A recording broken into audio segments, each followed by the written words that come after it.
Kami pun mencoba untuk mendekati Assalamualaikum. sosok wanita berkebaya yang dapat kita panggil dengan sebutan Nyai itu. Tapi Fasya, sebenarnya tanah ini masih berkaitan dengan prasasti yang sampai saat ini masih dikenal dengan prasasti batu tulis. Di mana sebenarnya di belakang Fasya dan juga di belakang Frisly, di belakang sini ada sosok berkebaya. Itu berwarna merah. Jadi kebaya yang sangat panjang berwarna merah, kebayanya bahkan sampai turun ke tanah. Dan kebaya itu, sosok itu melihat ke arah sini, tapi dia hanya bercerita tentang hubungannya dengan prasasti batu tulis yang memang tidak jauh dari lokasi kita Iya, saat betul. ini. Tapi Kak Frisly, kalau memang ada hubungannya dengan prasasti batu tulis ya tempat ini, kenapa sosok wanita ini ada di sini Kak Frisly? Karena sebenarnya yang tadi aku bilang, adanya padepokan untuk berilmu bagi para perempuan pribumi yang memang pada saat itu untuk melawan antar kerajaan, Fasya. Karena sebenarnya jujur aja saat ini aku mendengar seperti ada alunan gamelan, ada sesuatu. Karena kan sebenarnya dari prasasti batu tulis itu sendiri, Nyai,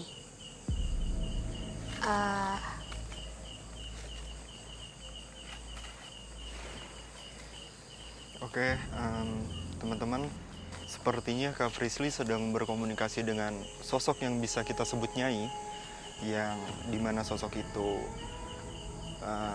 berada di sini ya, karena tempat ini itu ada hubungannya dengan prasasti batu tulis seperti yang Frisly katakan tadi. aksara. Menarik, lokasi kita kali ini sebenarnya kata dia terikat dengan batu yang bertuliskan aksara Sunda kuno. Aksara Sunda baku, aksara Sunda kuno yang mengkaitkan dengan kerajaan Pajajaran di abad 11. Dan jujur aku keringetan banget karena pada saat komunikasi aku tadi seperti dihantarkan. Karena sebenarnya memang benar Fasya, kalau di lokasi ini banyaknya masyarakat yang melihat sosok berkebaya. Oh, sosok wanita berkebaya. Betul. Ya?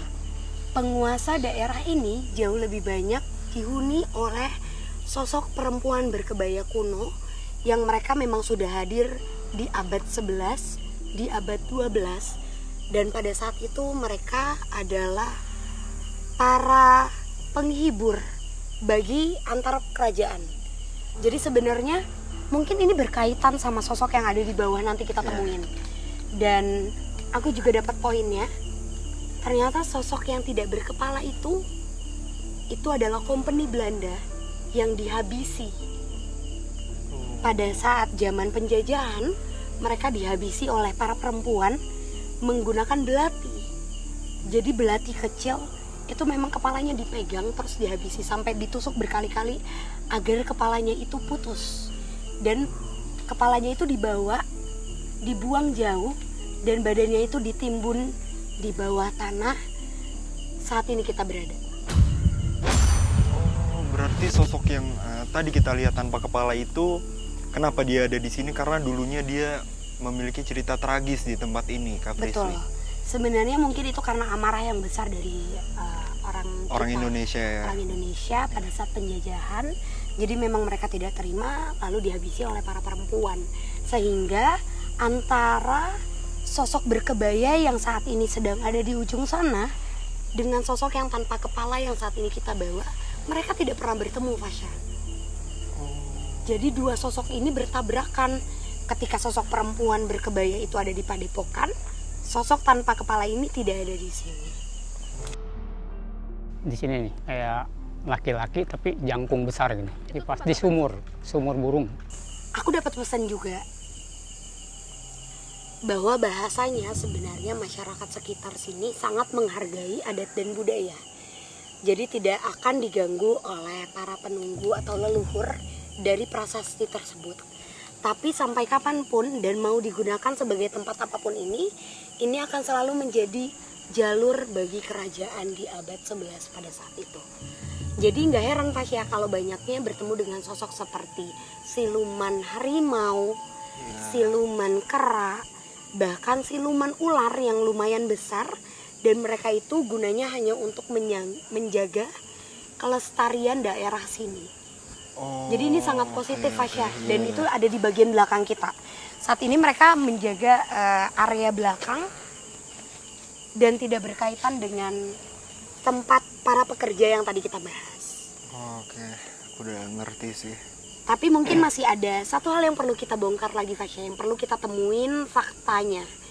Karena saat ini sosok perempuan memakai kebaya berwarna peach, jadi menuju kuning dan agak merah, itu dengan rambut yang setengah dikuncir.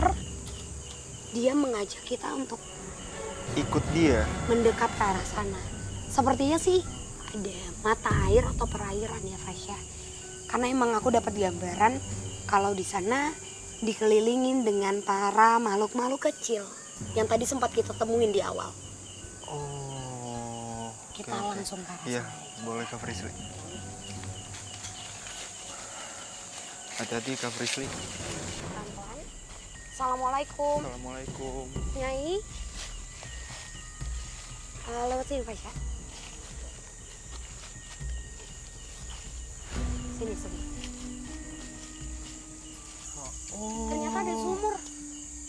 Ada sumur. Permisi. Coba Fasya dilihat ada airnya enggak? Kalau masih ada air, berarti ini alasannya. Masih Masih ada air. masih ada airnya. Oke, ini jujur ini sangat unik karena lagi-lagi aku dapat flashback yang sangat jelas kalau di bawah kita ini sumber mata air dari tempat sekitar, dan juga dulunya di samping kita ini kolam yang besar atau memang dari dulu bisa dikatakan menjadi sendang, tempat permandian para perempuan dan untuk membuka aura. Jadi ketika para kerajaan meminta untuk adanya hiburan sebelum para perempuan itu hadir, Fasya, Mereka mandi dulu. iya harus dibersihkan atau dibuka auranya. Oke. Sosok berkebaya itu tidak sama sekali seram, tidak dengan luka yang banyak di wajahnya, sangat cantik, hanya bagian bibirnya berdarah seperti sayatan banyak di daerah bibir. Sosok perempuan ini memang bisa dikatakan merupakan sosok yang dituakan Di wilayah ini. Iya, jadi para mungkin pemilik secara garis keturunan, mereka memang sudah bertemu dengan sosok perempuan berkebaya peach ini, Fasya. Untuk sekarang sosok perempuannya itu lagi ada di mana Kak Frisly? Di samping kamu, sosoknya ada di samping Fasya dengan tangan satu turun ke bawah dan satunya seperti selalu menggerakkan tangannya seperti ini. Adanya sosok berkebaya di area sumur ini juga sering dilihat oleh beberapa warga yang dulunya pernah bekerja di sini. Seperti Pak Mustafa yang memang pernah melihat secara langsung sosok berkebaya di area bawah. Mana saya sendiri juga pernah di ini ya, digodain gitu. Kalau di bawah ini nih nenek-nenek, terus perempuan yang berkebaya. Kayaknya mana sebelum ini guys sumbermu udah ada neng dulu ke. Itu kan karena nggak pernah dikunjungin.